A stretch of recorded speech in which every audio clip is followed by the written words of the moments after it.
Joining me is President Donald Trump's former national security advisor, John Bolton. He served during Trump's first term, but has since become one of the president's fiercest critics. Mr. Bolton, welcome. Thank you so much for joining us.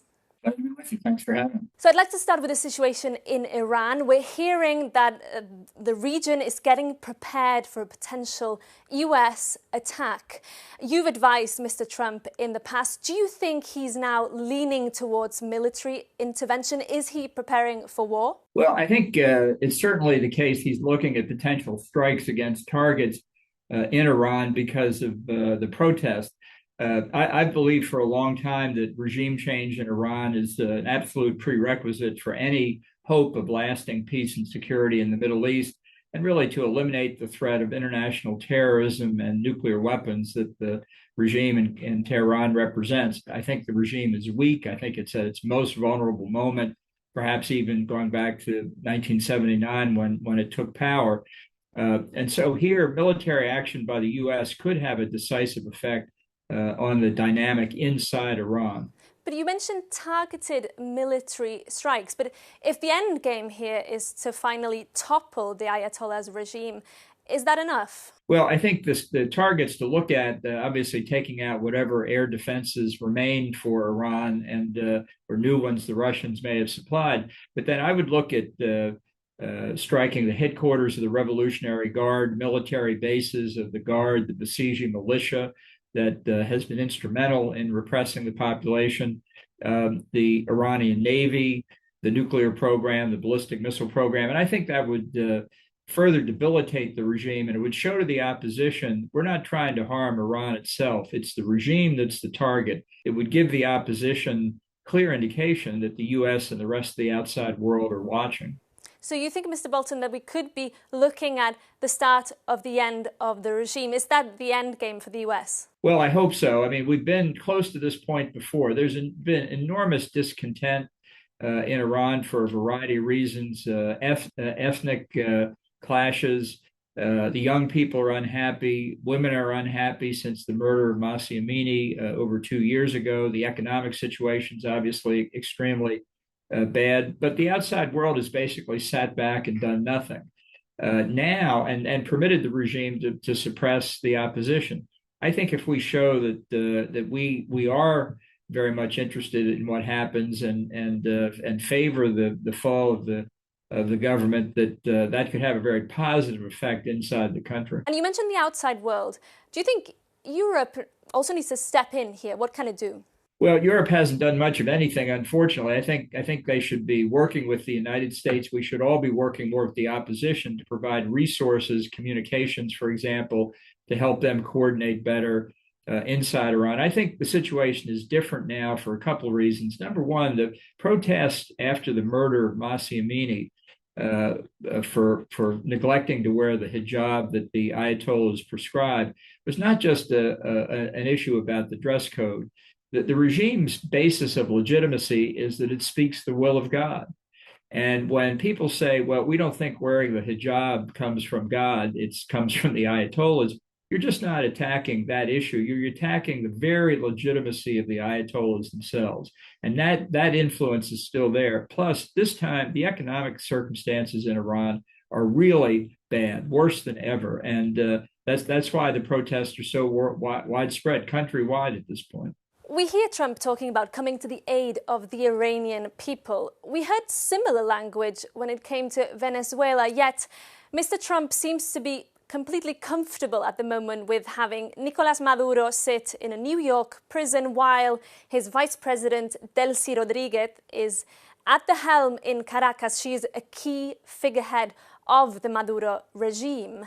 So when you look at Venezuela, do you think Trump is really interested in changing autocracies into democracies? Or is it really, at the end, all about oil and the strength of the dollar and so on? Well, it's not really clear what Trump is interested in. I think we're on the verge of squandering an opportunity in Venezuela. I'm glad Maduro has been captured, but the regime in power in Caracas is the Maduro regime without Maduro. And if we're not careful, that regime will entrench itself. And The people will still not be able to take control of the government. And it will also mean that there's not going to be any substantial external investment in Venezuela in the oil industry. So the poverty there will continue. Trump himself tweeted to the Iranian opposition, take control of your institutions. Well, that's what he should be saying in Venezuela as well. That is how you help overthrow the repressive regime. He is due to meet the opposition leader, Maria Corina Machado, very soon.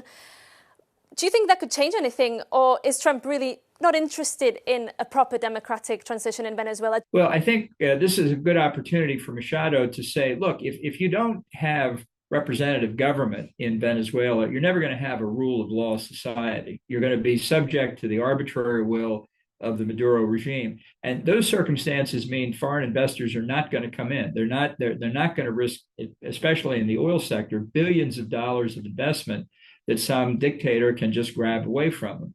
So for Trump's own purposes, putting the opposition in Venezuela in power is important, and perhaps she can persuade or explain to him why that's important. If he fails to do that, is that a strategic failure for the US, do you feel?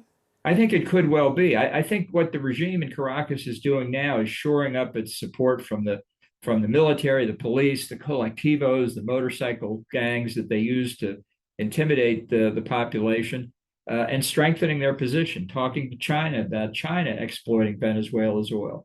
So the moment's not lost yet, but it's just a clear mistake to stop with Maduro. And on Greenland, Trump has recently said that anything less than US control of that territory, which belongs to the Kingdom of Denmark, is unacceptable to him.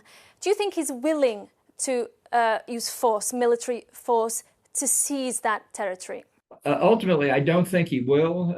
I think just the talk, though, of using military force is costing the U.S. in terms you can't even calculate, in terms of trust and good faith and our reputation.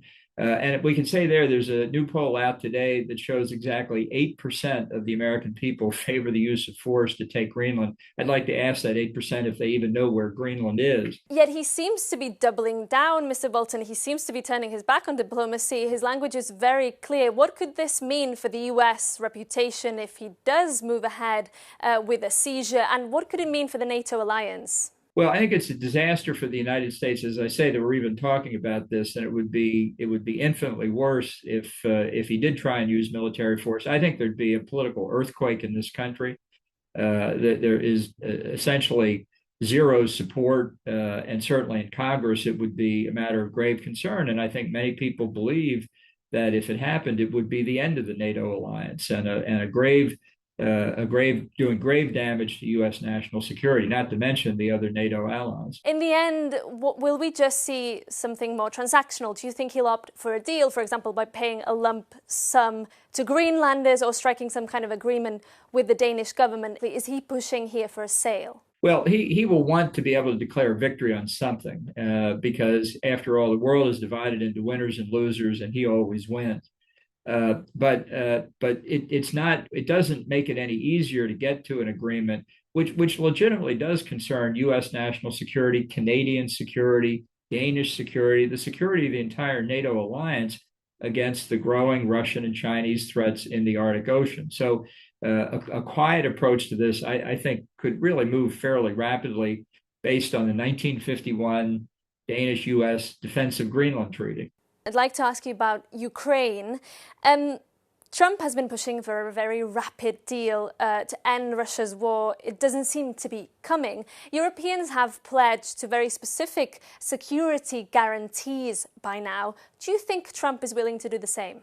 Well, Trump may be willing to give security guarantees, but since it's still not clear he would even uphold Article 5 of the NATO treaty, words on a piece of paper are not the real answer here. The only way you can have a guarantee of Ukrainian security is if Russian troops are moving backward rather than moving forward.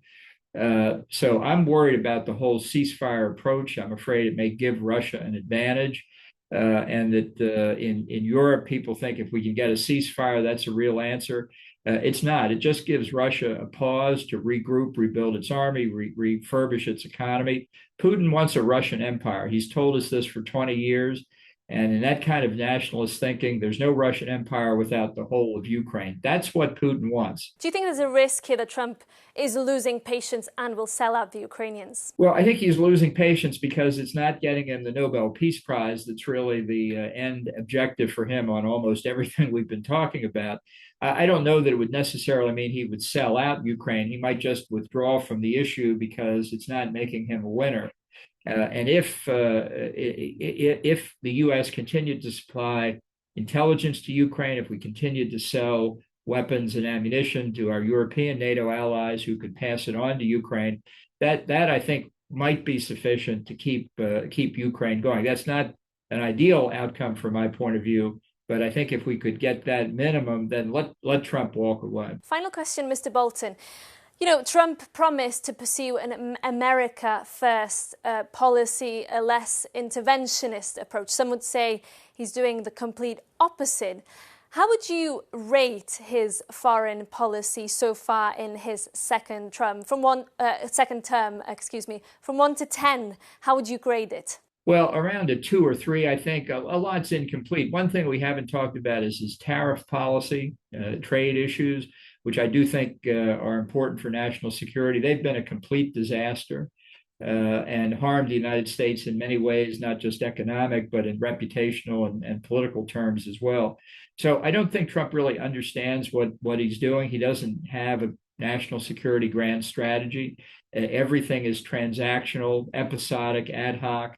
And that's why he can completely reverse what he said during the campaign and not even see that he's contradicting himself. I think he's causing himself political difficulties with his own base for what he's doing, but that's his problem. Mr. Bolton, thank you so much for your time. Well, thanks for having me.